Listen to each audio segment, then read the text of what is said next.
Hello friends, welcome back to my 51 days Bhagavad Gita challenge. तो बिना time waste किए हुए शुरू करते हैं। भगवत गीता में भगवान ने सुझाव दिया है कि हम उपाधियों के पीछे पड़े रहते हैं। कोई महाशय बनना चाहता है, कोई प्रभु बनना चाहता है, कोई राष्ट्रपति बनना चाहता है, कोई धनवान या राजा या कुछ और बनना चाहता है। परंतु जब हम इन उपाधियों से चिपके रहते हैं तब तक हम शरीर के प्रति आसक्त बने रहते हैं, क्योंकि ये उपाधियाँ शरीर से संबंधित होती हैं, लेकिन हम शरीर नहीं हैं और इसकी अनुभूति होना ही आध्यात्मिक अनुभूति की प्रथम अवस्था है।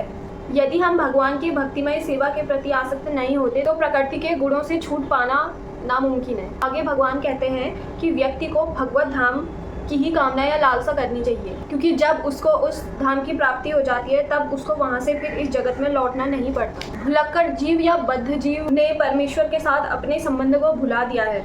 अब वे सब भौतिक कार्यों के विषय में ही सोचने में मग्न रहते हैं। हमें इन वैदिक ग्रंथों के अध्ययन में अपना चित्त लगाना चाहिए। इस जगत में शरीर के पालन हेतु मनुष्य को कर्म करना होता है। कर्म के अनुसार मानव समाज 4 वर्णों में विभाजित है: ब्राह्मण, क्षत्रिय, वैश्य तथा शूद्र। मानव समाज में चाहे कोई श्रमिक हो, वणिक हो, किसान हो, या कोई वैज्ञानिक हो या फिर साहित्यिक हो, तो उसे अपने जीवन यापन के लिए कार्य करना होता है। तो भगवान अर्जुन से कहते हैं कि उसे अपनी वृत्ति का त्याग नहीं करना है, मतलब कामों से काम करना नहीं छोड़ना है, अपितु वृत्ति में लगे रहकर कृष्ण का स्मरण करना चाहिए। यदि वह जीवन संघर्ष करते हुए कृष्ण का स्मरण करने का अभ्यास नहीं करता तो वह मृत्यु के समय कृष्ण को स्मरण नहीं कर सकेगा। मनुष्य को चाहिए कि भगवान के नामों का सदैव उच्चारण करने का अभ्यास करें। अतएव हमें अपनी दिनचर्या को इस प्रकार ढालना होगा कि हम सदैव भगवान के नामों का जप करते हुए 24 घंटे उनका स्मरण करते रहें। तो ये किस प्रकार संभव है, तो उसके लिए भी एक एग्जाम्पल दिया गया है। जो पुरुष अपने प्रेमी के विषय में सोचता रहता है, वास्तव में वह अपने काम को बहुत सावधानी पूर्वक करता है। इसी प्रकार हमें परम प्रेमी श्री कृष्ण को सदैव स्मरण करना चाहिए और साथ ही अपने भौतिक या सांसारिक कर्तव्यों को सुचारू रूप से करते रहना चाहिए। यदि हमें परमेश्वर के लिए प्रगाढ़ प्रेम हो तो हम अपना कर्म करते हुए उसका स्मरण भी कर सकते हैं, लेकिन हमें उस प्रेम भाव को उत्पन्न करना होगा। भगवत गीता हमें सिखाती है कि किस प्रकार मन तथा बुद्धि को भगवान के विचार में लीन रखा जाए। आधुनिक मनुष्य ने चंद्रमा तक पहुंचने के लिए कठोर संघर्ष किए हैं, लेकिन उसने अपने आध्यात्मिक उत्थान के लिए कठिन प्रयास नहीं किया। यदि मनुष्य को 50 वर्ष आगे जीना है तो उसे चाहिए कि उस थोड़े समय को भगवान का स्मरण करने के अभ्यास में लगाए। ये जो अभ्यास है वो भक्ति योग कहलाता है। इसकी जो है 9 विधियां हैं, जिनमें से एक श्रवण मीन्स सुनना सबसे सुगम है।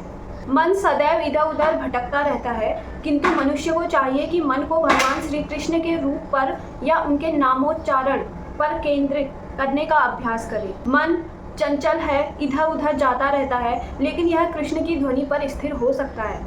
यदि कोई भगवत गीता को निष्ठा तथा गंभीरता के साथ पढ़ता है तो भगवान की कृपा से उसके सारे पूर्व दुष्कर्मों के फलों का उस पर कोई प्रभाव नहीं पड़ता। मनुष्य जल में स्नान करके नित्य अपने को स्वच्छ करता है, लेकिन यदि कोई भगवत गीता रूपी पवित्र गंगा जल में एक बार भी स्नान कर ले तो वह भौतिक जीवन की मलिनता से सदा सदा के लिए मुक्त हो जाता है। क्योंकि भगवत गीता भगवान के मुंह से निकली है, अतः किसी अन्य वैदिक साहित्य को पढ़ने की आवश्यकता ही नहीं रह जाती।